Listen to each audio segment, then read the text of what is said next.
Welcome to Abyss Gazing, a horror podcast where we celebrate all things spooky and mental health. I'm your co-host, Mark Moore. And I am your other co-host, David. And I promise, Michael, they are only noodles. We have with us today our guest, the host of No Crits Given, the wonderful creator behind Midwestern-dirty-talk and West Cussy, and the different types of men and women, as well as non-binaries, and singer-songwriter and aspiring cryptid, Maisie-Lynn. Hello, thank you so much for having me. I'm so excited to be here. So, first of all, part of what caught both of our attentions was Midwestern Dirty Talk. My apologies. It's a narration that haunts my nightmares now. That's the goal, right? It's like, didn't realize I did not need this until I came across it. No, you just every time it pops up on my feed now, it's like, oh, guess I gotta stop. It's like a car crash. You just like, it's terrible, but you just can't look away, right? How did you come up with that? Where did that even come from? Alcohol was involved, I'm pretty sure. And I was hanging out with my friends and I forgot what it was. I'm pretty sure I had some booze in me. It was either that or I was incredibly tired. So reality was fucking goofy at the moment. And I think I like, because I slip into my Midwestern voice every now and then, especially if I'm like startled or I like hurt myself and I'll go, whoop, like, oh shit. Or another one is, fuck, like that. But so I did that and I decided to just like play it up and was jokingly like trying to be seductive and being like, oh yeah, you want to get some of this there, yeah? And then I also was like, oh yeah, you want to get a part of, you want to get into this Wisconsin now, don't ya? And they were like, this is the worst thing my ears have ever heard. And I was like, I want to make, we're going to record it. And so I recorded this video of the initial like Midwestern Dirty Talk, and I was like, oh, it's just gonna be a fun thing, you know, I'll post it, hopefully people enjoy it. But then it just like blew up, which like I wasn't upset about. I just wasn't expecting it. I was surprised people could watch it all the way through. And I was like, and all of a sudden everybody was like, we need part 2 and we need it now. And I was like, oh, okay, this is my life now. So like, every time I come across it, it reminds me of the principal secretary from Ferris Bueller's Day Off. I get a lot of comments on that. A lot of people are like, oh, it's Fargo. And I'm like, I have not seen Fargo, which no, I've dishonored my people. Fargo. Donna from Supernatural, that's another one that people think of. But then some people were like, this is a Scottish accent. I was like, what? So I love the idea that somebody out there is watching the movie Brave and is hearing them speaking like, you know, if you had the chance to change your feet, would you? Or like, you know, just imagining them watching Brave and then like, oh yeah, it's a bear. You know, like I can hear the similarities, but they're still drastically different. They're like, you sound like Merida. And I was like, I don't. But okay. Yeah, flex. I was in Wisconsin recently for work, Waukesha and Milwaukee, that area, and I heard the occasional Midwestern accent, but for the most part, I didn't hear it that much. I was a little disappointed, actually. So yeah, you got to go to the smaller towns and cities. That's where you can really find it. But I feel like every Midwesterner, we have the capacity like within us. It's just we've also learned how to kind of cover it a little bit. Like I don't know if mine is super prominent and I'm just not aware of it. But like we all can just at the flip of a switch, just go right on into it. You know, at least in my experience. Yeah, my experience was basically just getting picked on for being a Southerner, and when I got tired, it got more and more prominent. Oh no! Oh no! One of the people I had to work with thought it was an excellent idea to take me to a Southern restaurant in Milwaukee. So, no! Yeah. I mean, they wanted you to not feel homesick. They're like, oh, here, let's give you the northern experience of southern food. Like, what an insult. Yeah. So now that we've got the background of that, because that's Yeah, just a of lovely that piece of entertainment. in asterisks, Wait. in like an italic font. That. Wait, before you move on from Wisconsin, the Wiscoosie, I gotta ask. Yeah, so you get to talk about all of these like character comparisons and stuff like that. Have you gotten Carl Weezer? Yes. No. Okay. I just want to make sure that Carl was in there. So I did. Sorry. So that was a funny one that came up, and I didn't even realize that he was rocking out a Midwestern accent. Like, it had never connected in my brain. And so somebody was like, just like, this sounds like Carl Weezer. We need like a Jimmy's mom in the chat. And I was like, there's no way he sounds like it. And I actually recorded it. And as I was recording the video, it was my first time. I was like, okay, I'm just going to say Jimmy Neutron's mom in my Midwestern accent. I'm just going to see if they're onto something. And like on the TikTok, you hear me go, well, hi, Jimmy Neutron's mom. And I go, oh, fuck.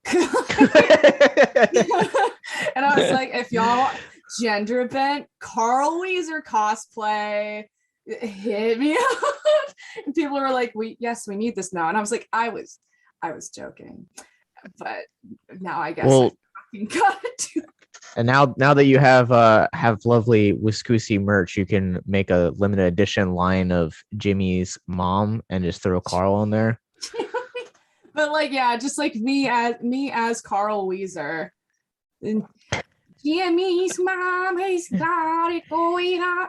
My Carl Weezer impression is atrocious, but I think it's the thought that counts. Maybe not. And then, is it all right? I need to. My coffee just got delivered. Is it all right? It'll take me like 2 seconds. I just don't want to be chilling on the porch for like. So now that we have that lovely bit of entertainment out of the way, tell us about your other projects. No Crits Given, the DND podcast. No Crits Given. Yeah. So that one. So that is a D&D podcast, and essentially you just listen to me and my buddies play through a homebrew D&D campaign that I came up with. I'm the DM. We have 3 characters. We have Jane, a Goliath fighter.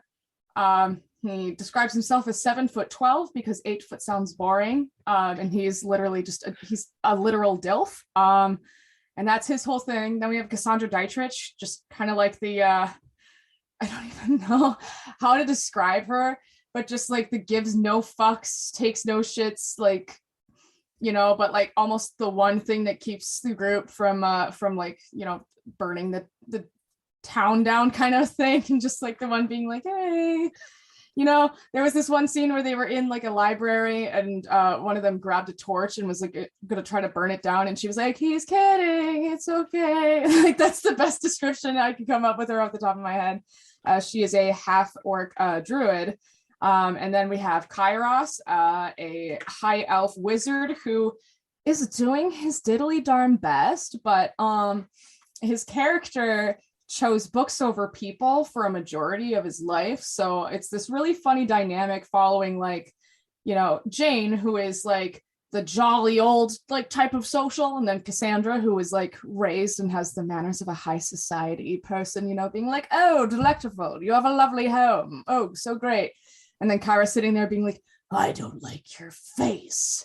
And then, you know, them being like, hey, Kairos, you can't say that to people. And he's like, why? I don't like it. I'm just being truthful. I don't understand. You want me to lie? But there's so on top of the comedy and then like inside jokes like Machine Gun Sheep, as well as the recent addition to the Murderous Barnyard collection that we've got going on, Chicken with a Knife. Genuinely, as a DM, I could not have asked for a better group, because, you know, like, I do my best to give them a good storyline, but like, I see D&D as collaborative storytelling, and Jesus Christ, they really just, they take what I give them and they make it so much better.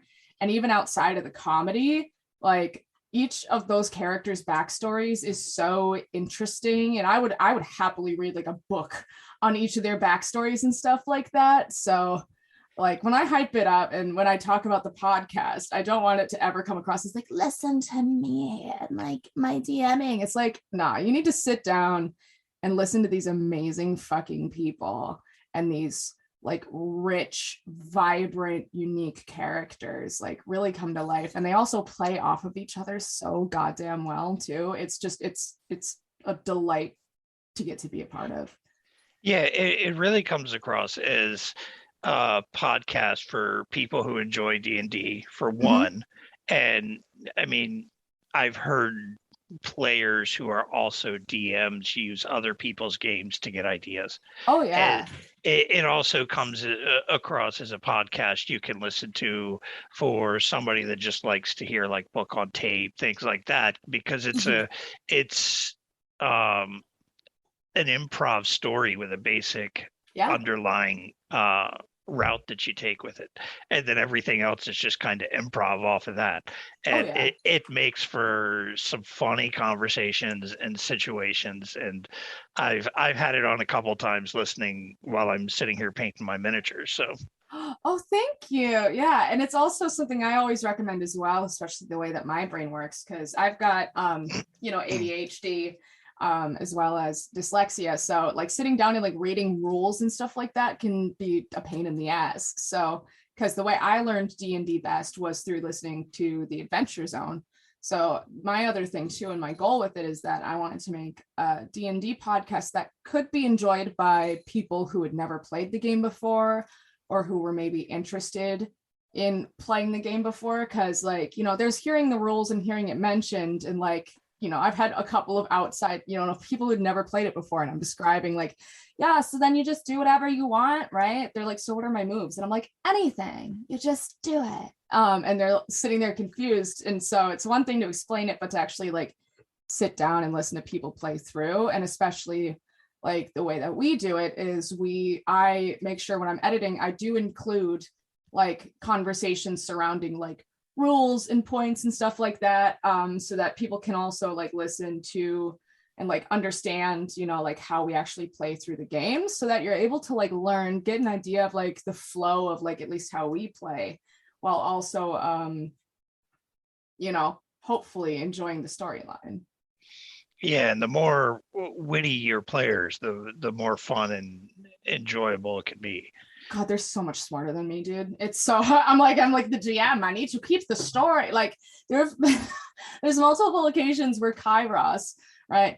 And the guy playing him, Stone, is like, I'm like, you hear a scream, and he goes, it's so and so. This happened, and I'm like, shut the fuck up. No, it's someone else. And lo and behold, it is them. I'm like, how the fuck did you know that? Got transparent.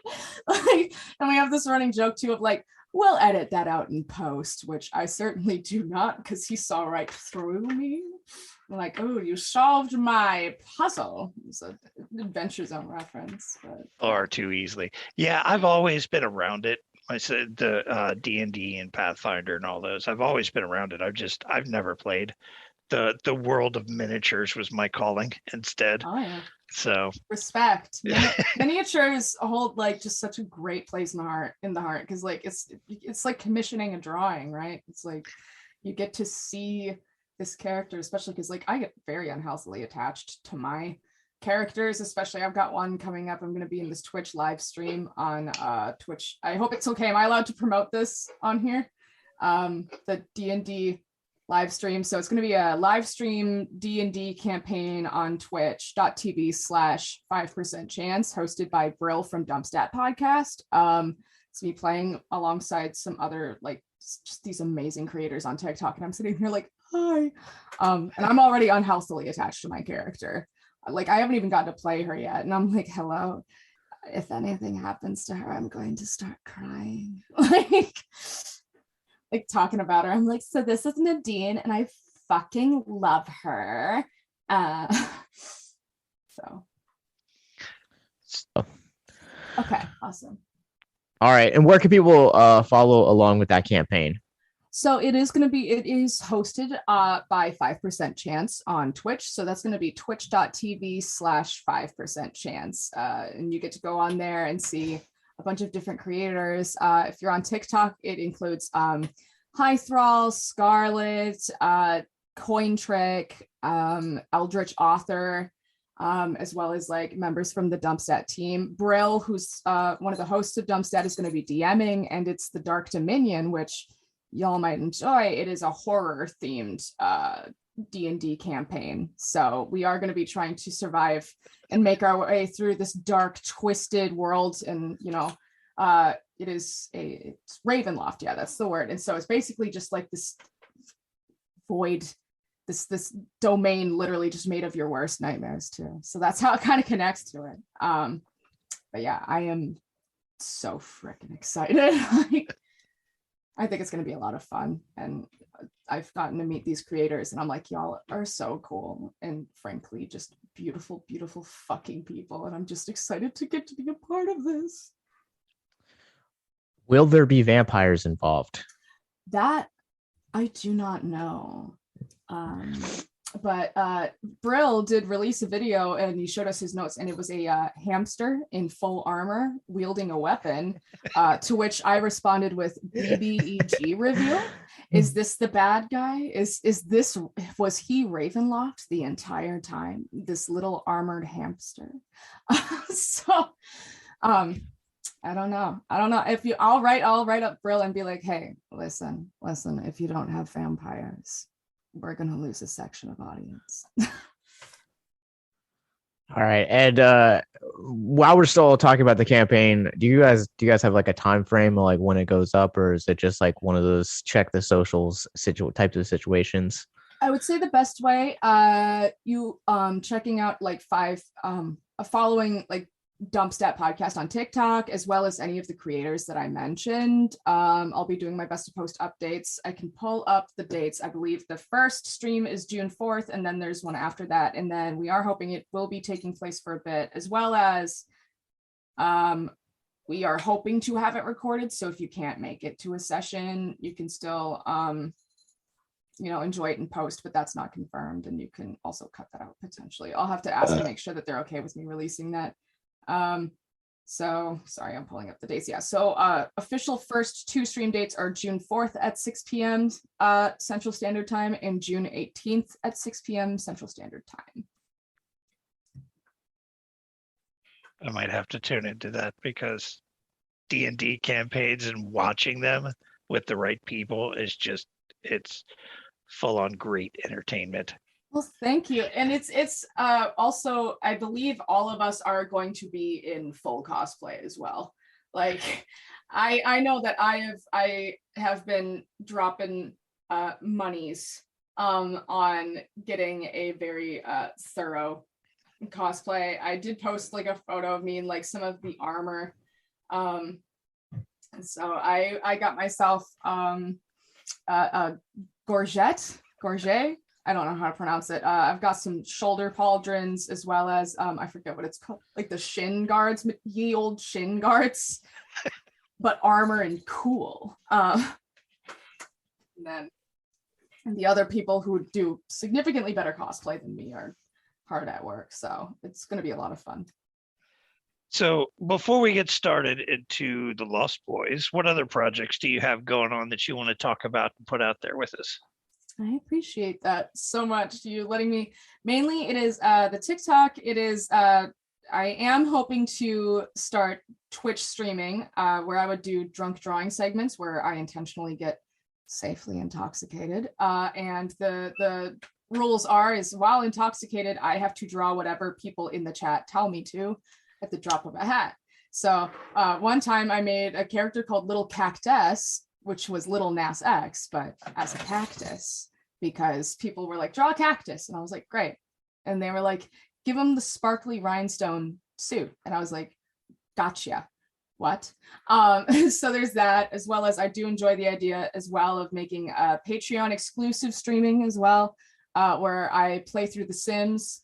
It wouldn't be it. So the Patreon exclusive part would be I build Sims based on the patrons in a select tier. I still have yet to figure it out. But so the Twitch would be drunk drawing, as well as like me playing The Sims as me, the human disaster herself, as well as potentially, if I get big enough, I do enjoy the idea of donning my Mothman cosplay and playing through Skyrim as the Mothman. So that is also a potential possibility as well. And also working on recording an album, but that's something for the future. Yeah, because I've seen you've had little clips here and there of some of your performances and songs you worked on. So that's kind of cool to hear it from that level with the goal of getting a recording out in the future. Yeah, I actually reconnected with a very dear friend of mine who's a producer. So I'm hoping to be able to, because I'm very thankful to say that I've had so many like really encouraging, supportive people who have been like, we would like to hear your music. So it might take time, but I've always dreamed of having an album recorded. It's just a matter of like getting over my fears and insecurities and just sitting down and getting that shit out there. So. Well, I mean, I think a lot of musicians have that issue. You hear stories of like Elvis had security go through the crowds because he was paranoid people were there to kill him, and he was puking in the background. So I think that's just a standard thing with physical performers in general. Yeah. Yep. My biggest thing is it's less the physical performing and more of like when I record it, I'm just like, do I do this? Or do I do this? Or do I do piano here? Or do I do like guitar? Or do I do nothing at all? Do I do it a cappella? That's my biggest thing, is just like my brain gets so caught up. I'm like, all the things I could do.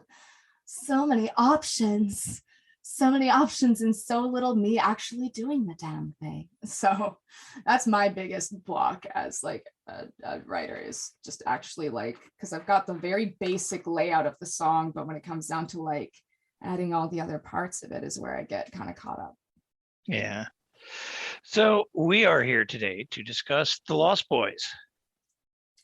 Fucking love that movie, dude. That's a great movie. Movie. Good. So The Lost Boys came out actually when I was a kid.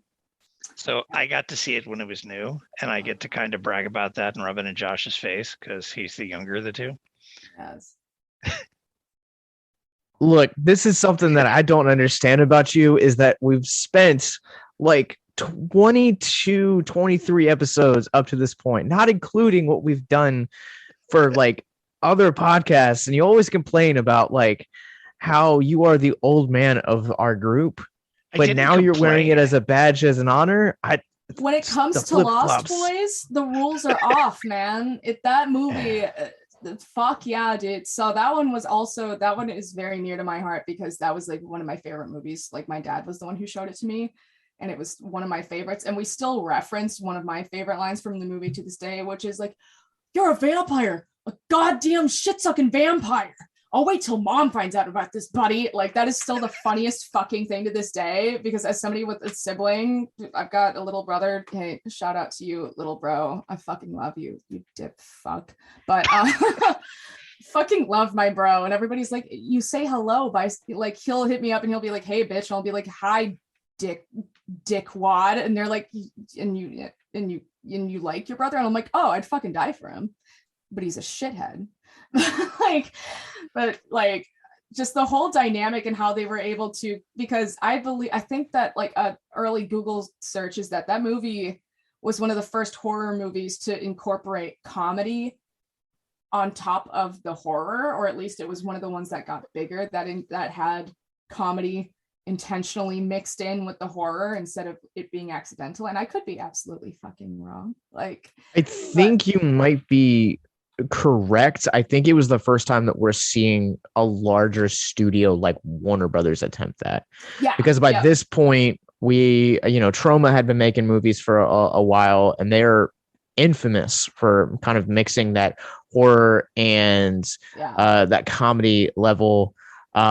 So like Toxic Avenger had been out for a few years at this point, and I believe either it was 87 when this was released, or it might have been 88, but Elvira wasn't that far behind either. Mm-hmm. It might have been like the first mainstream studio to do that. I don't know. I just know that it's also, for me, a hill that I will die on is you always should go with practical effects over CGI. Yeah, we talked to is going to age like fucking milk, no matter how fucking good it is. Because and the makeup is always going to look good, even if makeup techniques get better. The thing is that makeup is actually there.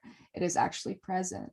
Like, you know, whereas CGI, you're going to be able to tell that it's not real. And I feel like, too, as somebody who was a theater kid, it's a lot easier to act and react with something that is physically present, you know, even though like good actors should be able to act with like a dude in a green, you know, like I forget what they're called, like a green, you know, suit, or like a ball on a stick, and be like, oh yes, that's the monster. You're able, it's a lot easier. That's what it is. Yeah. Like motion trace suits, you know, it's going to be a lot easier and a lot more fun, frankly, to be able to see the monster that you're supposed to be reacting with. And that was another thing that I enjoyed about Lost Boys, is even if the makeup does look hokey, they still had that time to go in there, and it ages so freaking well too, to this day, at least to me. I will also say that I am one for practical effects. Now, the only like CGI that I will still stand by today's standards is like Planet of the Apes and a lot of like Andy Serkis's work. Mm-hmm. But he's like the one exception, because I think that like bringing up a fellow vampire movie that was made this year, Morbius, absolutely looks terrible. And the reason that it looks so bad is because it's a CGI fever dream.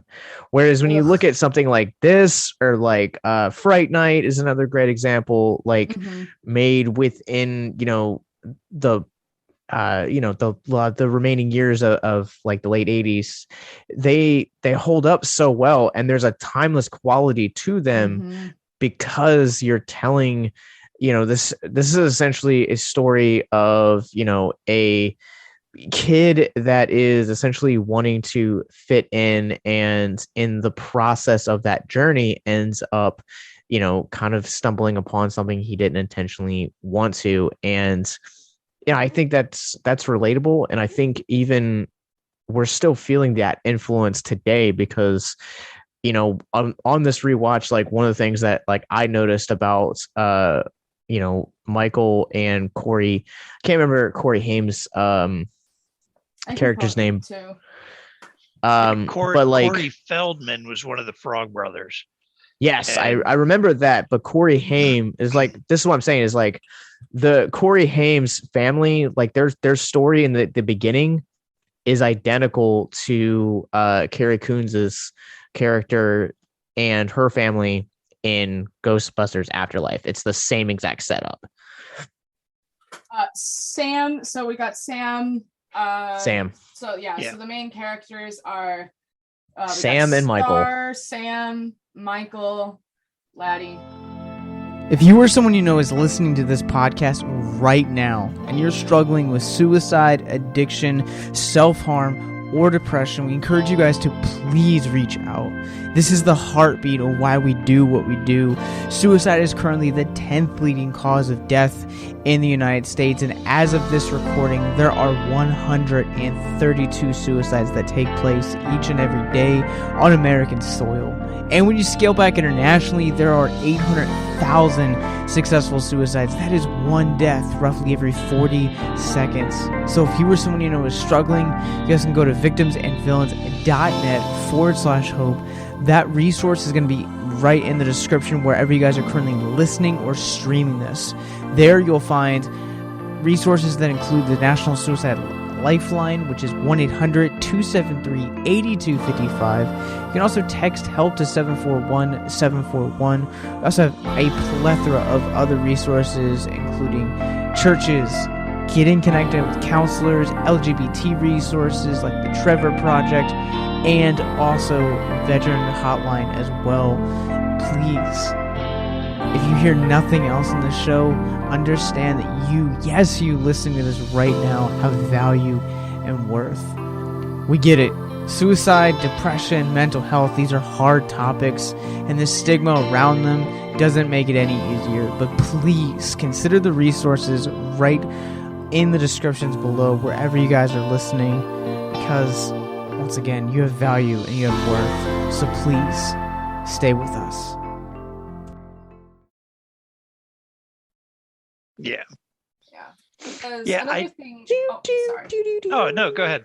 Well, I was going to say too, it's like, for me, like, I understand that not everything can be done with practical effects, but for me, it's like finding the balance and wanting to tell, like, looking for the best way to convey something, which is what I think the Lord of the Rings trilogy did incredibly well, is they had these beautiful makeup pieces, but then they would also use, like special effects, CGI. But when they did like really high quality, which, as opposed to the fucking Hobbit, where they made one of the dwarves fully CGI. It's like, hey, you want to know a really easy way to make a dwarf is to have a fucking actor play the dwarf. Yeah. Like, it's like, what were you thinking? Because it didn't even look good. And then you get that like weird uncanny valley effect because it's this weird, like almost waxy looking fucker. I'm like, I don't like this, dog. Hire an actor. Actors exist. I will bet you a crisp $10 bill that there is an actor out there who has the look that you want, like, and can play this part. Why did you make it a robot? Like, because they still ended up hiring an actor, a voice actor, to play him. It's like, why did you choose this, dog? I want to know who sat there at the desk and was like, you want to know what's better than hiring an actual person to play a character? Is having an entire design team do their best to create an artificial human and doing their best to mimic a human. Because again, that I still remember that character because he was in the third movie, like the battle of like 5 armies or whatever it was. Yeah. I remember sitting there with my parents and watching it and being like, what the fuck is this? Like, why would you do that? Yeah, we always tend to go back to The Thing and its later prequel from 2011, I think, where the original Thing was all practical effects. Mm-hmm. Complete practical effects. And then the studio stepped in for the prequel and we needed faster and more scary and this and that. And they took those practical effects out and made it a CGI creature. And it didn't even feel the same because of that change. Which same thing with sorry, you go. I was gonna say you can there are things like motors that can make a practical effect run faster if that's really what you want.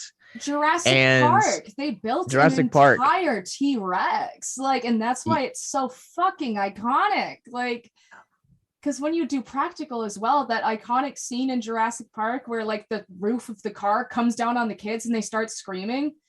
The roof of the car, I believe it was the roof of the car, wasn't even meant to fall down. So that was the actor's genuine reaction, right? You don't get that with CGI, Or Alien, the chest burster scene in the cafeteria.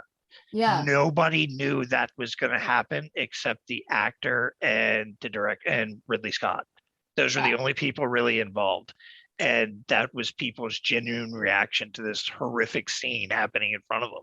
Yeah, you can't do that with CG because everybody's like, okay, cool, we got to react to this like stuffed animal.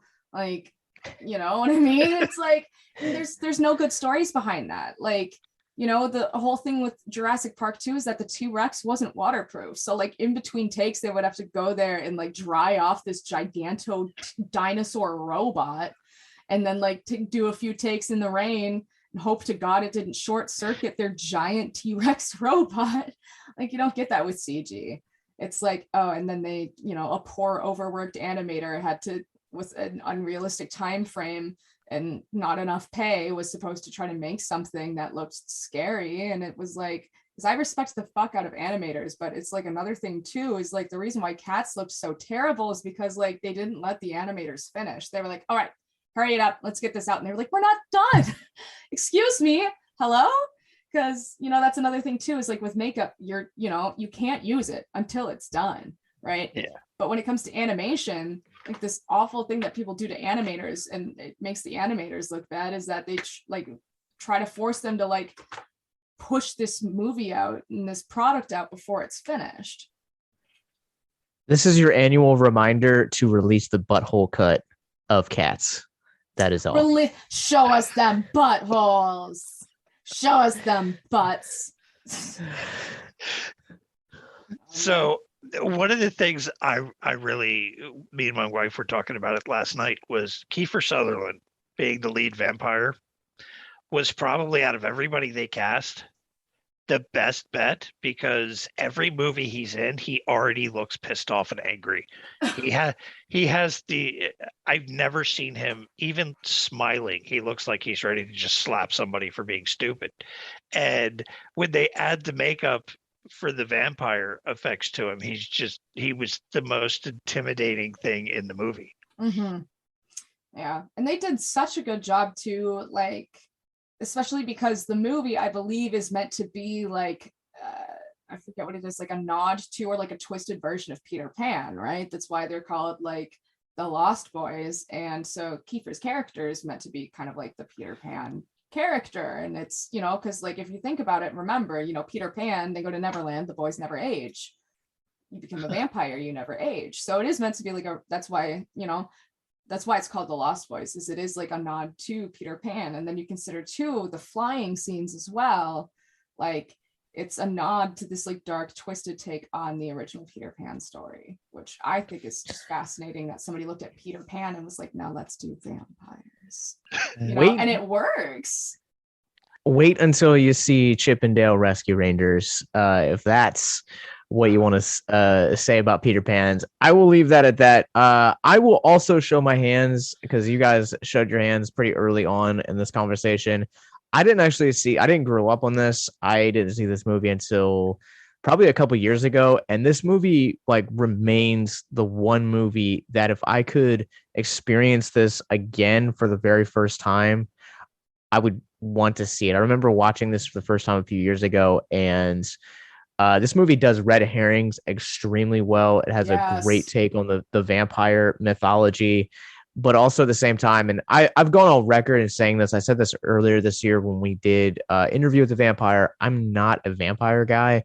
It's one of the very few subgenres of horror that I just don't like, but The Lost Boys is like one of those very rare exceptions that has a rich lore. It has great characters, and also at the same time, you know, we've been talking about the costume design and the practical effects, but it just has an ending that I feel like, you know, makes your jaw hit the floor legitimately. Mm-hmm. Yeah. And that I wish I could experience that over and over and over again. It makes me sad that like I know how this movie ends now. Yeah. Well, it's almost better though too, is because like as somebody who like will rewatch it and stuff like that too, is like you are able to enjoy all these other little details throughout, like on top of it. Like once you know how it goes, now you have an eye out for like all these little hints that they've got throughout it as well, you know, that like kind of point to this being this, you know, and all these other things. And then you notice the little things like all these little details. And I also enjoy the take too, in that they, you know, especially with the Frog Brothers, like it's instead of like, you know, and I don't know at the time too if horror movies had like the brave hero, but I do love the idea of like, you know, the Frog Brothers, vampire hunters going in and like just like screaming their fucking heads off when they actually get into the battle. Because I know I for sure, even if I was like, yeah, it's a vampire, we're gonna fight these vampires. But you know, you talk a big game, but it's always one of the funniest reactions too, is you see these, because like the Frog Brothers characters are so good. They're so good. Well, there's so much right there, just going in and screaming and like being like, fuck, you know. Well, Corey Feldman, he was the lead Frog Brother. I forgot his actual name, but I'm pretty sure, looking at the way he held his mouth, the way he talked, and the way he always had on a headband, I'm pretty sure he modeled Rambo. Honestly, that would make me want to watch Rambo. I would like, hey, let's petition to replace Rambo with a Frog Brother. I am so here for that. I watched it last night, and I was watching the way he was talking and everything for the podcast. I was like, I'm pretty sure he's modeling his character after like a kid trying to be Rambo. Wait, which one came out first? Rambo did, because Rambo came out in like 83, 84. And I will also, am I wrong? There was actually one before that. I believe it was called First Blood, and it was Rambo. Okay. He was homeless and just basically a wanderer, and he wandered through some backwoods mountain town, and they decided to harass him, and his military training kicked in, and he was special forces. But it wasn't called Rambo. He was, however, John Rambo. It was First Blood. You're right. But as time has progressed, they've kind of called it Rambo First Blood, because my dad like loves Sylvester Stallone. Yeah. So, I saw these movies way too early, and, I do not like Sylvester Stallone because of that. But, his King Shark was great. I do. And I also think that, like, you know, kids are very impressionable, and one of the things that, like, I noticed on this previous rewatch is I think among all three of us, we all have some sort of nerdum in us, and some of that nerdum may or may not stem from comic books. But what I love me with my Dungeons and Dragons podcast doing a D&D live stream with full cosplay, and you're calling me a nerd? What? Yeah, welcome to the 21st century. I think one of the things that really establishes this mythology really well is this movie feels really relatable and grounded for the first act of this movie. And then once you meet the Frog Brothers kind of give birth to this otherworldly mythology that kind of seems to reshape the way that we're seeing this world. And they're saying, hey, vampires are real, and here's this comic book that's going to kind of be like a tell-all for comics. I just thought that was such a fascinating story device. Yeah, especially like they did it through like younger characters. Like there was no adults involved, but it felt like how teenagers would respond to everything that's going down, you know? And also I absolutely to this day adore the mom character, because like, well, one, like there's a couple of moments that she has that I'm like, Jesus Christ, it's me as a mom. But like just she's so cute, but she's also like genuinely so supportive, which is so nice to see in like horror movies, especially. Like I remember that one scene where, like, you know, are we allowed to do spoilers on this movie? Yeah. Let's. I'm surprised we've been in this conversation for so long. We haven't spoiled anything, but yeah, official spoiler warning. Yeah. Go ahead. So like, well, there's that scene where Michael comes home, you know, and he's got like, you know, he's in between, and he just like, it comes off as just very moody, like teenage stuff. And she just goes, hey, like, are we friends anymore? You know? And she tries to like, she genuinely just tries to connect to him, and like, just as like, you know, like, can we talk? Is something going on? And he goes, I can't talk about it. It's things. And she goes, things that I wouldn't understand. And she's like so gentle, and like, because so you see it in so many movies, the parent being like, I can't believe you're like this. Like, why are you doing this? You're such a disappointment. But it's so refreshing to see like a mom that actually like cares and actually, you know, is like wants her kids to do better and doesn't get mad at them for struggling. Because even when he's like, I don't want to talk about it, she doesn't push the issue. You know, she's like, I'm here to listen, I'm here to support you, and all of that stuff. And even too, like, she had that date night with Max. It's so sad. Like this poor sweet lady, she's so excited to go on this date because she, you know, she went through this divorce, and, you know, like Sam is on the phone being like, oh my God, he's gonna fucking kill me. And she's like, I'm coming. And she's like, and I love the line where she's running out and she tells the guy at the restaurant, she's like, tell him I'm coming. Like, and you just see her like doing this cute little like heel toddle to her car, you know, just like doing this cute little run in like the most, you know, 90s, like the shoes with the socks, and running in there. And she shows up and she's like, oh, really? You were scared over a comic book? But that's it. And she's less like, she doesn't even like ground him or anything. She was like, geez, really? I wanted to have like some fun on a date night, and y'all got scared over a comic book? Like, she's such a good character. And, you know, there's so many characters where they just make the parents these like bad characters, and like, you know, obviously there are shitty parents out there, but it's refreshing to see like a mother character that is genuinely like doing her best. You know what I mean? And is a character that you want the main characters to be protecting as well. Well, Diane West. Go ahead, Mark. They also made Max, Edward Herman's character, seem like somebody that knew he was dating a parent. Yeah. And that something like that could be a possibility.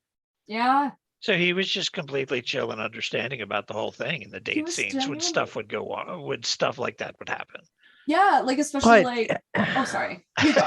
You go. Max had a hidden agenda the entire time, though. I know, but they did such a good job with covering it up and how they did. I'm so sorry. Even when I'm watching it, like even sometimes like I'll be rewatching it and I'm like, oh, Max. You could have been so good, dude. Like, especially like the dinner scene. And he goes, I think I know what's going on. You're scared that I'm trying to replace your father or try to steal your mother away from you. I just want to be your friend. I'm like, God damn it, Max. Fucking rooting for you, dog. But it turned out you wanted to kill everyone the whole fucking time, dog. Like, well, I trusted you. Yeah. So like to go back to the Diane West character, I mean, she's made a career out of kind of being America's mom. She's like almost as wholesome as like Tom Hanks, and I'm surprised the two of them haven't done a movie together. But you know, with the exception of last year's I Care a Lot, she's kind of just made like a career out of being this like really sweet, wholesome, caring figure. And that's to your point, like I think it is really refreshing because, you know, this movie was kind of made in an era where families were coming out of the satanic panic. So a lot of like the horror movies of this era, you're kind of like there's a disconnect. You know, this is also the era of Goonies and Gremlins and Stand By Me, where kids are going off and having adventures largely on their own. Mm-hmm. And you're entering into the conversation too with, you know, we've talked about this in the past, but like, how do parents affect your mental health? Mm-hmm. And I think, you know, when we meet when we meet Sam and Michael in the beginning of the movie, and also Diane West's character, you're also seeing how this divorce really kind of plagued them and really kind of broke them and hurt them and had their effect on their mental health. You know, they're broke, they're kind of sad, and you know, they're really looking to kind of like essentially rebuild their lives. And so that's the notes that we meet them on. And if anyone's ever kind of gone through a heartbreak, I mean, heartbreaks in and of itself really tough, but when you add in kids and like additional collateral to that mix, that's just a tornado of brokenheartedness just waiting for touchdown. And I think, you know, this movie adds a lot of depth and layers by having that relationship with the boys and the mom be so close, because you understand how essentially like she's created this really safe spot for them to be vulnerable and safe with their mental health. Yeah, no, absolutely. And if I may also turn the direction to one of the best parts of that movie is the fucking grandpa. I aspire to, when I am old, to be like that man. He is iconic, honestly. I also like just how it's the perfect close to a movie. And if you haven't seen it, I don't know, plug your ears, blah, blah, blah, blah, blah, because just like he's like, the one thing in Santa Carla I never could stomach, all the goddamn vampires. Like, fuck, like, and because you rewatch it again, and that's part of the like the hints that, you know, I was like alluding to when it came to, you know, like, okay, so like, you know, it is great to experience it for the first time, but it's one of those movies that you can enjoy, you know, when you rewatch it, because then you notice that grandpa has been like on the level the whole fucking time, right? Like, you know, when he's sitting outside and he's putting the stakes in his lawn, you think, oh, that's just grandpa being grandpa. But you realize he's like, yeah, I'm just putting these stakes out in my yard because the fucking vampires are out, you know? Or like he's peeking through the window and he's looking at Max and he's like, hey, bro, I know what you are. fuck you. But he, like, you know what I mean? He's just like, he deals with like it's pest control, or like, you know, it's like mosquito season, but it's like all these vampires. And he's so good, and he brings so much comic relief, but without, like, he's able, I forget who plays him. And also, like, I don't know the actors outside of this movie. I'm looking at it like purely like just them in this movie, but like the actor did such a good job of being like this really just odd character, but without making it too much or without making it campy. Like, I love that the first time you see him, you think it's like, oh, the first horror thing is they arrive to the grandpa being dead. And like they come out, like, you know, they drive up to the house they're going to be staying in, and he's just laying there on the porch. And they're like, is he dead? If he's dead, can we move back to Phoenix? You know, like all that. And she goes, no, he's just a deep sleeper, as this man is laying unconscious, like face up on his porch. And then he goes, haha, it was planned then, and doing a good job of it too. Like, talk about an iconic character introduction. Is this dude was like, you want to know the best way I'm going to meet my grandchildren is by playing dead on my porch to see how good I am at pretending to be dead, just for the hell of it. Or like the whole TV guide thing. They're like, oh, so you got a TV? And he's like, no, I don't have a TV. I've got the TV guide. If you have the TV guide, you don't need a TV. Like it's so good. And it's so like out of left field humor with this character. He's so good. Even if you don't like the movie for the movie, you got to watch it just for that fucking character. Yeah. And also like to, just throwing keeping on that grandpa train, probably one of the best sequences in this movie is where he comes into the kitchen and he's Sam's in the kitchen. He's like trying to find a substitute for aftershave. And he's just like, oh, what'll work? And he's like looking around. He's like, Windex. Yeah, well, Sam is the one who's like, how about some Windex, Grandpa? And he's like, oh, fuck yeah, dude. You're fucking right, man. Fucking perfect. Yeah, the grandpa was played by Bernard Hughes. Yeah. So I also don't know the actors outside of this either. So I can't attest to the actors like on a like personal level. I don't follow their careers. Like, I want to put that out there as well. Like, hopefully he's been up to good stuff. I genuinely don't know. Well, the two actors that managed to keep this singular cult classic and make it into a whopping trilogy is none other than the Frog Brothers, Corey Feldman and, man, you know what? Corey Feldman was so iconic in the 80s. Forgive me because I don't know the other actor's name. Jameson but they made Newlander. Okay, well, they made two sequels to this, Lost Boys 2 and 3, and much like the Crow sequels, I refuse to watch them. Oh, same. Yeah, I don't even touch. Like, I do enjoy the idea. I feel like a really fun series could be like a series that revolves around the Frog Brothers, but mainly like so something I noticed when I was watching it is I realized, so they don't have parents, right? And so, and like, you know, they're like, oh yeah, we also believe that werewolves and ghouls have like gotten into City Hall. But so like the movie does such a good job of allowing the chance for lore to develop and for you to build like, you know, like your own idea of what happened. Like, I personally think that the Frog Brothers, where they got their start is, I feel like because you never notice their parents, and they run this comic books shop. I feel like their parents might have been like killed by vampires, and that's how they know about this, because they never encounter vampires. They've never fought them. You know, like, it gives you so much room for ideas and like, you know, like thinking about what happened. So I was watching it the most recent time and I was like, shit, what if the Frog Brothers' parents were killed by vampires?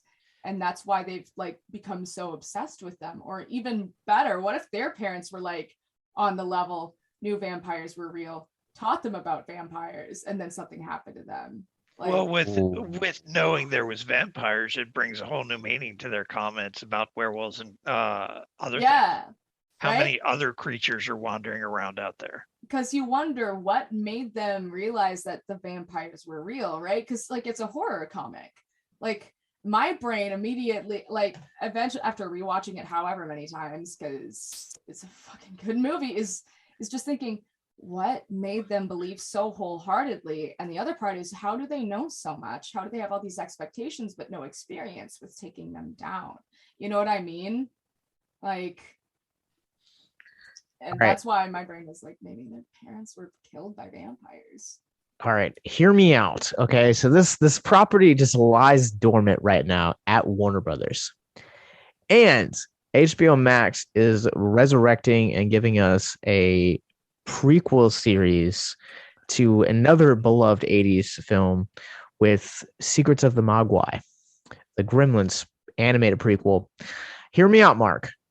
What if we did, and I feel like this would be better suited for Netflix, but what if we did a Frog Brothers prequel series that was an anime? Oh, that could be really fun. So the Secrets of the Mogwai, I've seen a couple screenshots and I have very low expectations. Oof, and I don't want to talk about seeing an initial thing. Do we want to just I'll just say the She-Hulk. What in the green giant morph suit shit? Look, fucking design. What the fuck? I didn't mean to derail this conversation. I was just using it as an example, as a benchmarker to pitch you the idea of the animated fucking design, man. Animated prequel series for the Frog Brothers. Yeah. I love that. I could see some sort of prequel to learn more about them. I feel like that could be really fun too. Or even like the grandpa. Yeah, because the grandpa was very well informed as well. He just chose not to say anything. He's like, "Yeah, I guess I'll figure it out on your own." Is there any way we could take a brief intermission? I do have to use the restroom. Yeah. If that's okay. Yeah. Are we okay with pausing? How would you guys like to help us get mental health resources into schools, conventions, and other events? Well, now you can. Simply go to patreon.com/victims and villains for as little as $1 a month. You guys can help us get mental health resources into current and upcoming generations, educate and break down stigma surrounding mental health, suicide, and depression. And you get exclusive content that you can't get anywhere else. And you guys can tell us which Nicolas Cage movie you want us to cover, and we'll do it. All it takes to get started is to go to patreon.com/victims and villains, or simply click the link in the episode description wherever you guys are currently listening or streaming this episode. Pick your tier and get started today. Yes, it's that simple. So quickly select the tier that you want and help us get hope into the hands of the depressed and the suicidal today.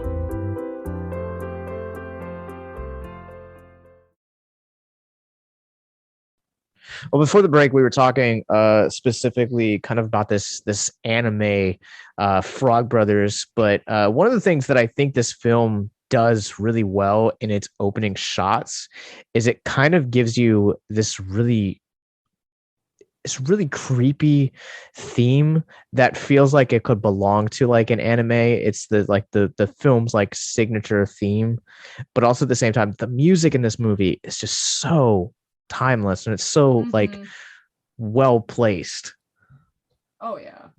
I actually shout out to my dad for being the best. I remember when I saw it, he because I don't remember how young I was. I was old enough to watch it, obviously, but he was able to download the entire movie soundtrack, and I would listen to that shit on repeat, right? And even to this day, I hear the music and I'm like, oh fuck yeah, it's a fucking banger, dude. It's so, I love, also, yeah, you're the whole theme of it too is usually when you think about vampires and stuff like that, you don't think about, sunny California, Santa Carla, and you picture these dark, gloomy colors and stuff like that. But the movie is so almost hauntingly vibrant. And its color scheme and color palette and the environment that they create, especially the opening shots where it's literally just people doing their thing and existing, but these shots of these people existing and the quote unquote weirdos in Santa Carla with People Are Strange playing in the background, but then that mixed in with some of the the missing people's posters and the murder capital of the world painted on the back of the sign. They do such a good job of exposition without even really needing to say anything, Yeah, the foundation for this is laid extraordinarily well.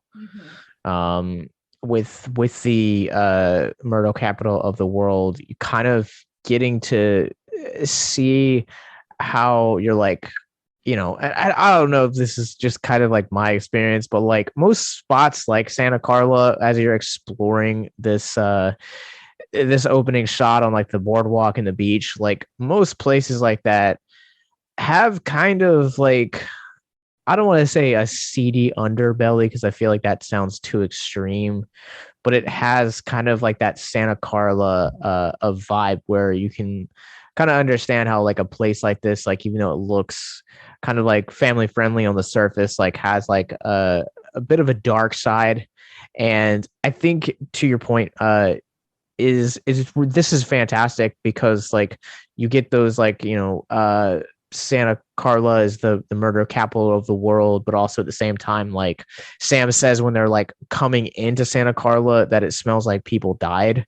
And I think that those are just such rich foreshadowing of what you're gonna get into over the next 90 minutes.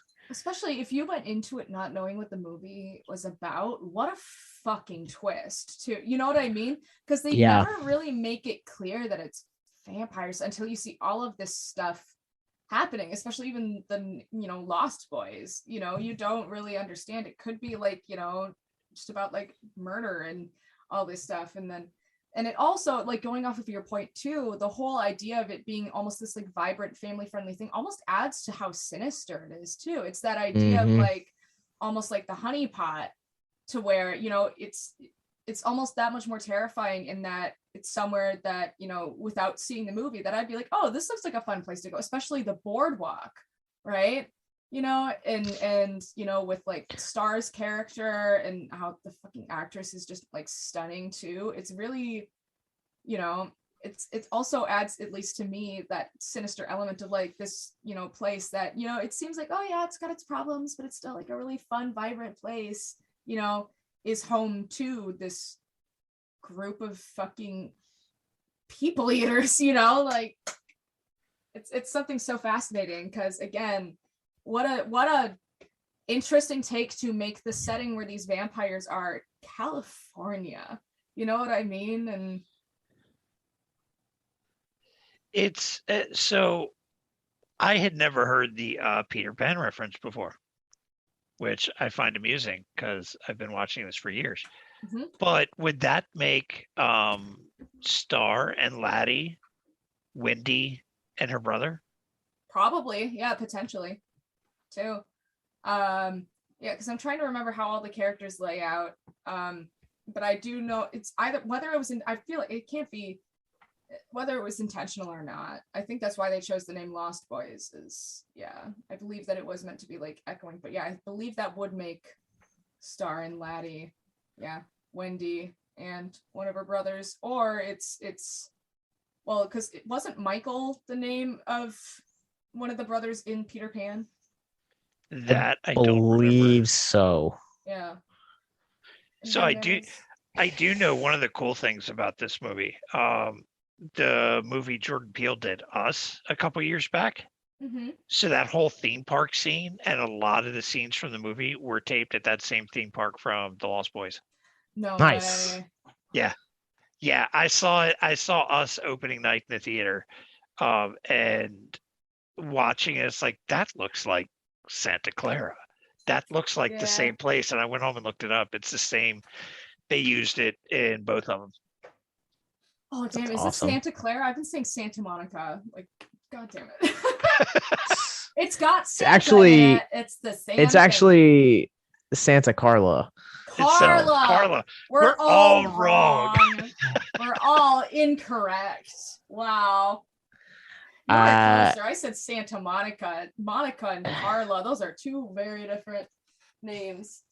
I knew it was a fictional city, but Santa Carla sounded right.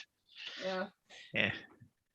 I don't know how we've made it this far and not talked about one of the most famous scenes in this movie, and it's the infamous meme of people just saying, I imagine the writers are in a room and they're pitching these ideas back and forth, and they're like, you know what this movie needs a buff wrestler like guy that plays the saxophone shirtless and oiled up, and is going to launch this man's career, and this is the only thing that he'll be famous for. That's what we need. I mean, of all the things to be fucking famous for, being the fucking sweaty, reflective saxophone player, like, I love it because I don't know whether the actor was also just feeling himself or if he was able to really channel this character. Like, the man thinks he is the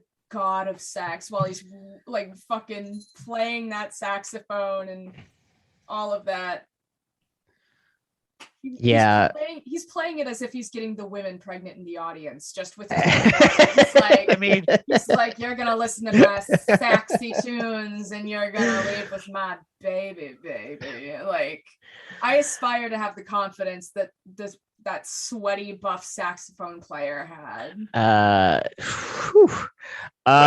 What's the saying? Fake it till you make it. Yeah. This also, we've established by this point, if you've been listening to the show for any number of the almost a year that we've been doing this, that Mark and I are metalheads by association, and the crowd and the way that this crowd reacts to this saxophone guy and this like borderline like a harder edge version of ska is like, it's very strange, because honestly, like, the way that the crowd's reacting is like, dude, like, this is not headbanging music. Like, yeah, I'm pretty sure there's like a mosh pit at some point in this. It's just I'm so confused right now. So they make it is a state of mind. They make it feel like it seem like it's a early punk show. Yeah, is really what it comes across at, or early Slayer or something like that. And it's saxophone guy. You know, it's sometimes you don't even know you need it. He's not the hero we needed. He's the hero we deserved. Imagine a spin-off series and it's just sweaty saxophone man. Or like in the Frog Brothers, that being like the transition sequence, like in Austin Powers, how it has these like cut scenes to him like dancing and playing in a band, you know, with like and like playing instruments for the little musical interludes. Imagine like the Frog Brothers show, right? But the transitions feature little musical interludes based around sweaty saxophone man.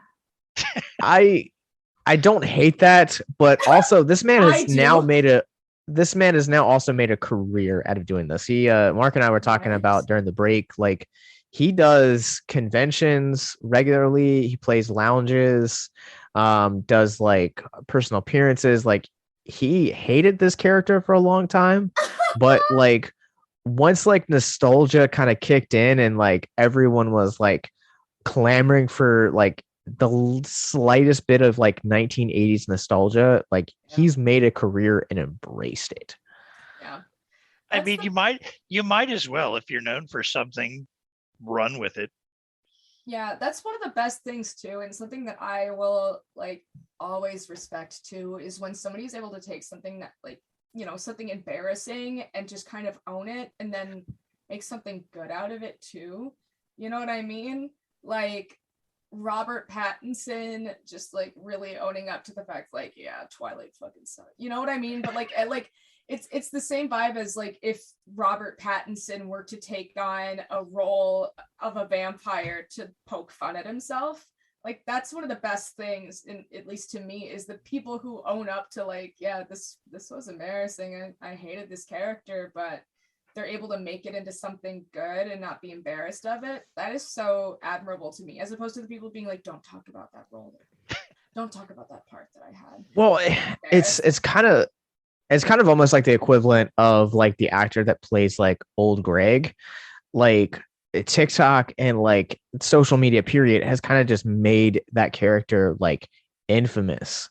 And so like you have this guy that like quite literally has only done like a couple of sketches, but he's like has a career outside of that character, but people only know him for that character. And so it's kind of almost the same exact idea as like Mark, when we were talking about like bringing you initially on the show, he was like, hey, I got this girl as a guest, like she does this D&D podcast. And I was like, okay. And then at some point he was like, oh yeah, and by the way, like she also does Midwestern-dirty-talk. And I was like, wait a minute. Like let's back this up real quick. And then I sent him he sent me the profile and I was like, yeah, I know exactly who this is.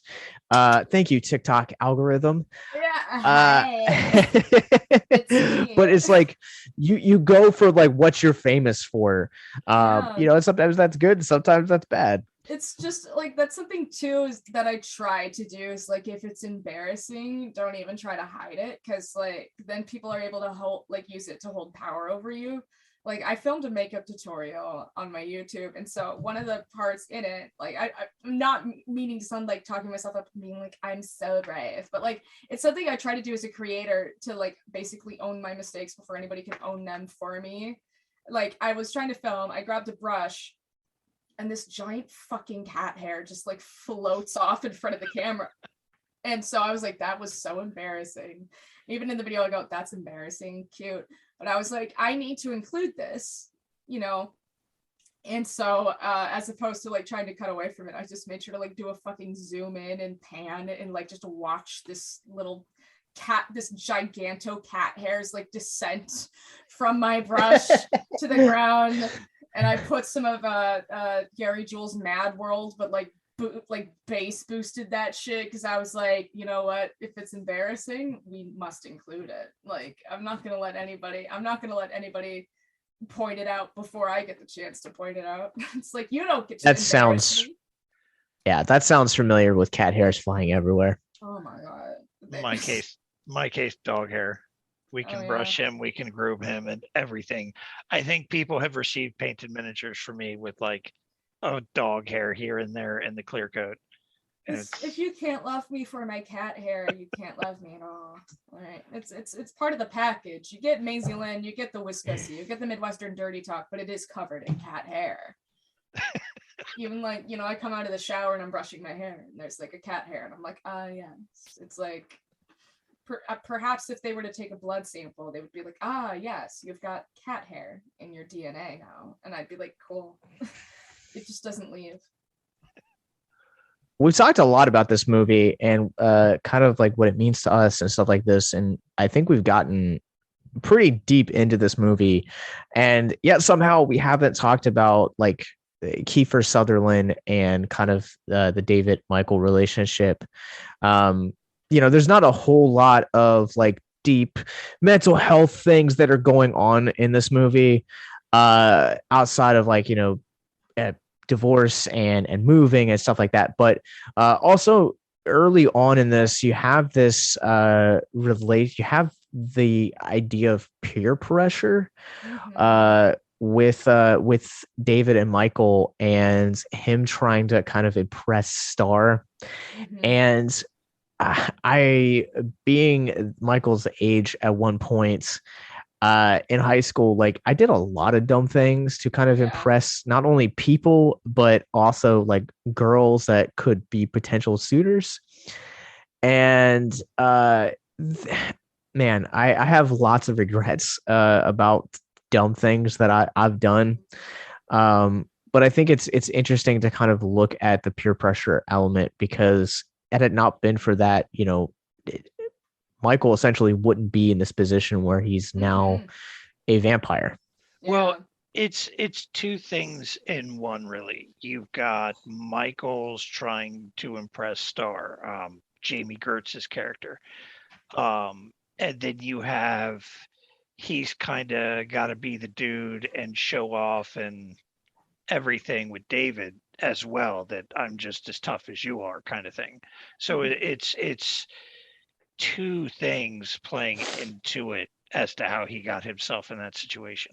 It also might almost be a narrative for himself as well. Like you take it from this, you know, character, especially somebody at like you know, a younger age, a teenager, it's you know, he just got ripped away from his home and what he knew and his high school and his friends. And I'm sure there's also like this element too with his character of like, he's lost everything, and so he wants this, right? Like, he doesn't have a lot of money, he doesn't have this, so like, you know, it's just the idea of him trying to grasp at straws to like try to get a semblance of, you know, identity back. Because at least, you know, for me, like, even though who I was in high school is fucking embarrassing and we don't fucking talk about her, but like, you know, just imagining having to start all over again, you know, especially at the age when you're trying to figure your stuff out and then you move and you have to try to figure your stuff out all over again.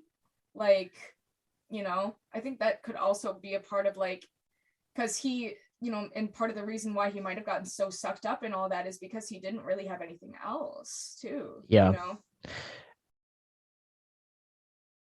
No, that's a valid point too. Like I look at like the high school version of me, and I've said it jokingly in on the podcast in the past that like I was a slut, like no shame, like I was just straight up slut. And then I had a shift where like I essentially like walked away from a lot of that stuff, and you know, got serious about my relationship with God, and then, you know, essentially like reinvented myself again, because like I was kind of like that stereotypical Christian, like turn or burn. And then I was like, man, like I'm hurt. I've hurt both of these personas. Like I've hurt a lot of people, and I need a way to like really reinvent myself to kind of be a person that's going to be, you know, mentally healthy for myself, but also for those around me. And I think, you know, I've talked about like the importance of community in the past, but also like, you know, finding someone that you can like bounce off of. And like for the past 10 years, like my wife has been that sounding board to where like I value so much of, you know, her opinion of me and kind of like how I can interact with others. And it's really made me a better person in the long run, that kind of running parallel with my faith. And, you know, I think at the end of the day, like you're saying, like Maisie, that Michael is such an interesting character case because like he doesn't have anything left. And he doesn't have a friend to tell him, hey, don't yeah, exactly. Like Sam does. Exactly. Like Sam is initially like, dude, you're at the mercy of your hormones, dude. Like, dude, stop. Don't be horny. Don't be horny. You know, kind of thing. And he's like, fuck you. I'm gonna be horny all I want. But like then Sam just turns around and he's like, ooh, comic books. I got this. And that, but like if you imagine too, if he was part of a group, he absolutely would not have gotten like sucked up into this. And also like, you know, the conversation around mental health, this, I feel like there's a lot of Stockholm syndrome involved with Star and Laddie, and almost like this power dynamic with David in that absolutely he, you know, and it's a narrative too on like the mental health that's involved with like Star only having David and him almost using that against her. Like he, like the intention of him turning her, and not just her, but Laddie, somebody that she is responsible for, and almost weaponizing that against her, because it's very clear that she would have left a lot sooner if Laddie hadn't been like there. And also how Laddie and the other like Lost Boy, quote unquote Lost Boy characters, and the other like members of David's group, and how they're almost like familiar and friendly with each other too. And it's almost like this dark twisted narrative of like, hey, as just a reminder, you know, we have, you know, this person that you care about. And I'm sure there's also a lot of like guilt, as well as like the associated like aspect of somebody who is younger and is supposed to be able to be younger having to take on like a parental caretaking role too. As well as another thing to think about too is Laddie's face was on a missing person's, you know, milk carton, but Star's wasn't. You know what I mean too? So it is the idea of like, you know, there is like, because there's this whole identity thing too, and being like, you know, if I went missing, you know, would like, anybody care? Would anybody care? Yeah. Right. And also like the idea of a lot of Star's identity is taking care of Laddie. And also there's probably a lot of guilt that comes with knowing, like, I think it's pretty well established that Star was the one who got Laddie turned, right? It wasn't the other way around. Why would you know what I mean? Like, why would the Lost Boys go after a kid? You know, and I think that's a big part of her character too, is like, yeah, it could either be that she turned him for some reason. Well, no, she had never made a kill. That was the purpose. That was the purpose of them kind of suckering Michael out there at the beginning. Is he was supposed to be her first kill, which means it would have had to have been David or one of his boys that turned Laddie. Is that how you looked at it? Because like I looked at it as like she was kind of like the source that kind of seduced incoming people to like join their cult, I guess. She actually tells Michael at one point, you were supposed to be my first kill. Yeah. David wanted me to bring you out for you to be my first kill. Yeah. So that's actually very clearly stated later in the movie. Okay. Yeah. So, yeah. Okay. I'm going to step away just a second. If y'all want to keep going, y'all can keep going. How dare you? I'll be right. So before this break, we were talking about Michael and David's relationship and Star and her interaction with them, and how a lot of Michael's issues came from the peer pressure of the group with David and things like that. And almost Star was starting to fall into that role of Stockholm syndrome, fitting in, but not quite, still trying to retain her humanity during all the events. And then you had the little brother with the Frog Brothers almost dealing with the trauma of seeing his brother turn into this monster. Oh, yeah. So we said earlier there wasn't a lot to dig in mental health wise in this movie, but there's a few ways you could look at it. We've talked about the peer pressure, and now you're talking about the trauma of seeing someone you care about bad things happen to. Yeah. I want to kind of go back a little bit what you're saying about like how like Star never quite fits in with the boys. Like she's never kind of on their level. Like she essentially knows her quote unquote place. And that's such an unhealthy place to be as well. Just kind of always like striving for attention and like wrapping your value and worth as an individual into what others think about you. And it's not horror, but like one of my absolute favorite movies, favorite comedy of all time. Mark, you're gonna give me crap, so save it for off air. Is Mean Girls? Make fun of you. And fuck Mean Girls. Roast Mean Girls. That movie is iconic. That movie is great, but I'm not trying to get us off one of the things. There's a character in that named Gretchen Wieners who her entire arc full of secrets. Her entire arc throughout that course of that movie is always striving to please the person that she feels like is over top of her. Like even in the end of the events of that movie, like she just went from like quote serving one queen bee to another. And you kind of see how unhealthy that actually is for her character throughout the entire course of that 90-minute movie. And I think we see that same exact idea here with Star. And one of the things that I will also say about high school for me is that like there were aspects that I look at as like being in high school that like I fed into that toxicity myself because I was always trying to please those around me versus kind of just being the weirdo that I am now and standing on my own.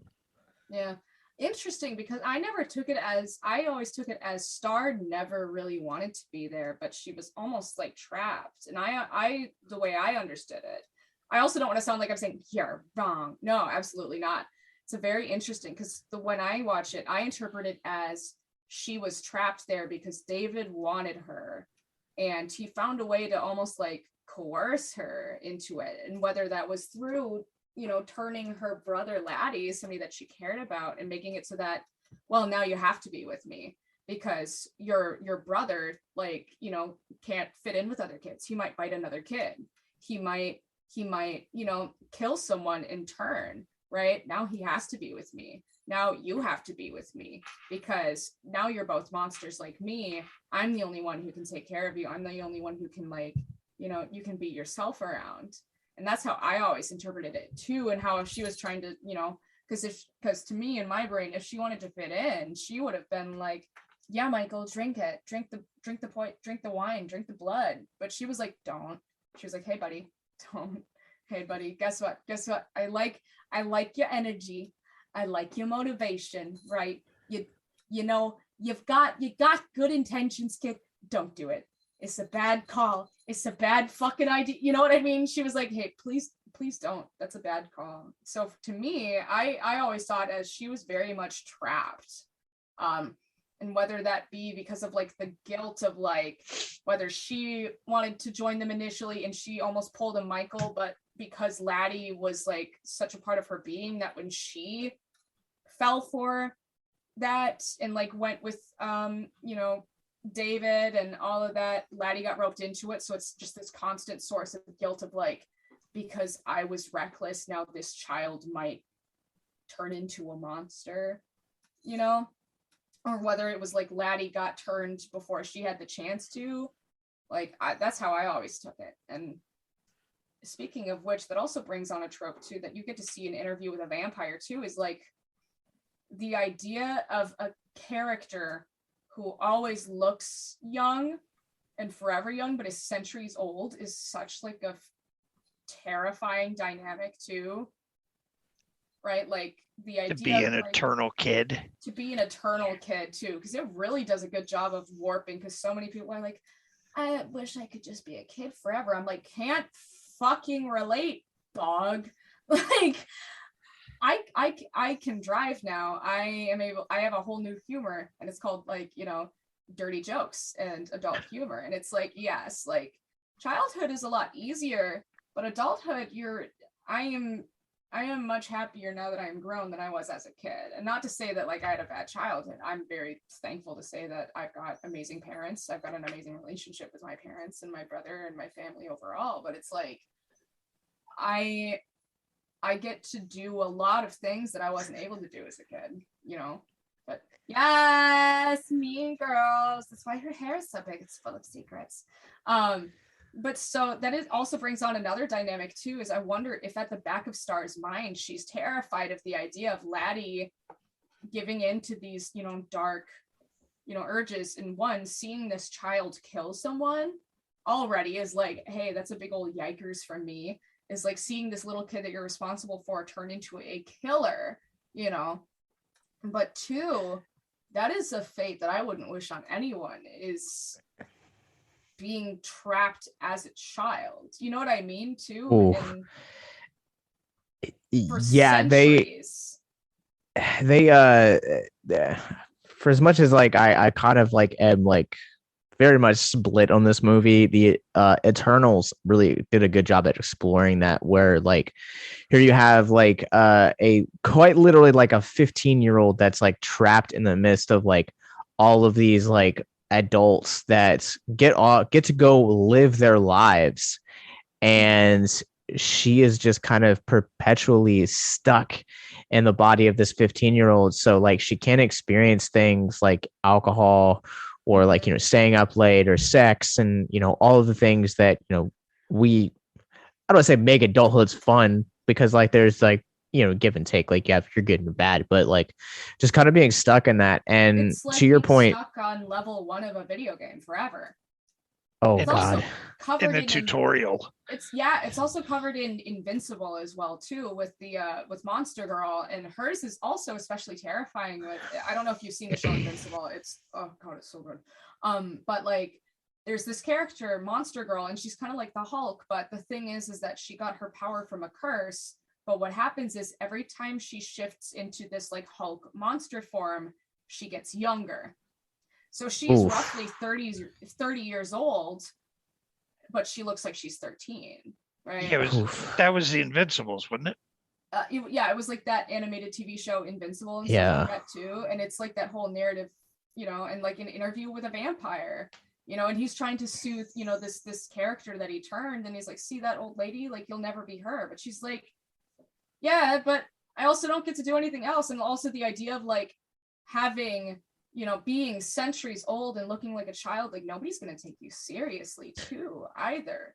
You know what I mean? Like, yeah, there's a, you know, to your point also about the you know, growing old and that trope of, you know, being centuries old, but you know, you still look like you're 19. One of the best, I can't imagine that, first off. Nightmare. That's horror itself, you know? And we saw it a little bit, not quite a horror movie, more of like a gothic romance. And but Luke Evans got Dracula Untold a few years ago, like basically explored like, you know, he had to like leave his family behind and watch his child and his daughter die. And then in the post-credit scene, we kind of get to see what he's like in, you know, our modern age. But like he kind of explores and like talks about the heartbreak in that movie of essentially like having to like be perfectly healthy and watching everyone around you like suffer and die. It really took its toll on his mental health. Yeah, like the idea of the person who stays forever young, but everybody that they care about growing old and dying around them.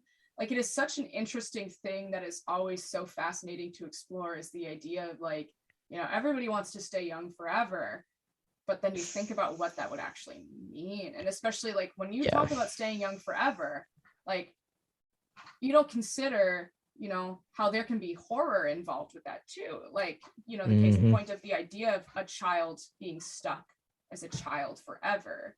You know what I mean? And like being 30 years old, but with the brain of a child too. Because it's like, does the brain still develop?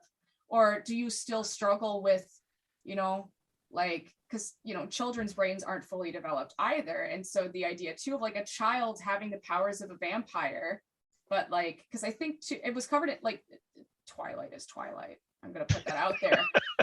Twilight, my big statement of the day is Twilight is Twilight. But like the whole idea of like the you know, turned children and how a single tantrum would destroy like an entire village too, is like there's something really terrifying in that as well, of the idea of a child that doesn't have the emotional capacity to be responsible with the powers, and the idea of a child that doesn't understand the importance of restraint having these powers that, you know, could fucking kill a lot of people too. And then it also, I think, wasn't there like a movie, and it was a horror movie, and it was essentially like if Superman was bad. Brightburn. That whole idea too of like, how do you reason with a child, dude? Like, you can't talk about morality, good or evil, or like, hey, don't kill people, because the kid is like, well, fuck you. You know what I mean? It's like I gotta bribe you with a cookie or something. You know what I mean? It's like, it's the whole terrifying thing. Or it's even touched on in Jessica Jones with Kilgrave, and how like as a kid, his parents literally couldn't discipline him, because then he would, you know, have like this terrible fucked up stuff happen to them too. Yeah, I absolutely agree. And I think that this episode might be longer than the movie. But it happens sometimes. So I think that's gonna do it for us on this episode of Abyss Gazing. Before we go, you know, any of the mental health themes we've talked about have kind of resonated, please check out our mental health resource library. Links are going to be in the show notes below, along with all of where you can find our guests. Where can people follow you and your adventures online? Oh, well, thank you.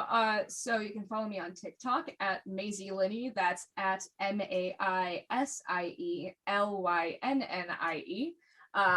You can find me on TikTok, Instagram. My YouTube is abysmal. I barely post on there. As well as No Crits Given, which is available on Apple Podcasts, Spotify, Google Play, or just about wherever you would like to listen. And you will be, I guess episode 1 is already aired, but you can tune in and see me doing a live D&D Twitch stream on twitch.tv/5% chance. That is twitch.tv/5% chance. And yeah, I guess just following those. Also my Twitter, which is maisie-lynn-17, I believe.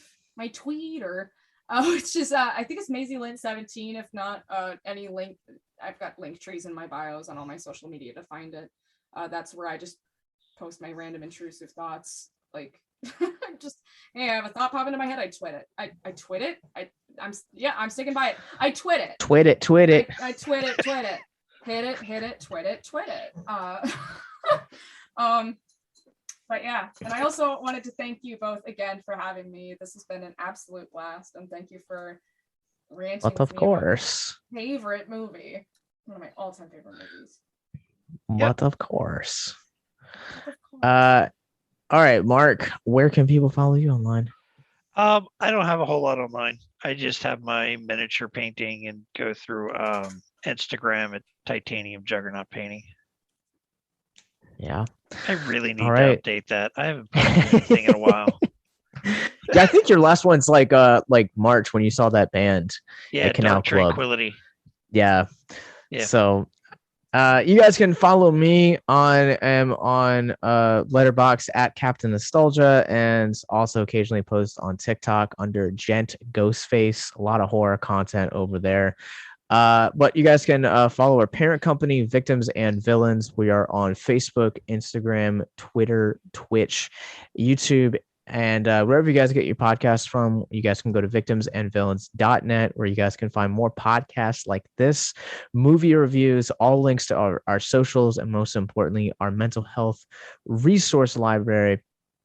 And if you're a filmmaker, you guys can now submit your films or screenplays to our 2023 season of Horrific Hope, the first film festival ever to celebrate the genre of horror and deconstruct the stigma around mental health, all of which you guys can find, again, including links to all of Maisie's socials as well in the show notes below. But until next time, remember that the longer you gaze into the abyss, the more the abyss gazes back to you.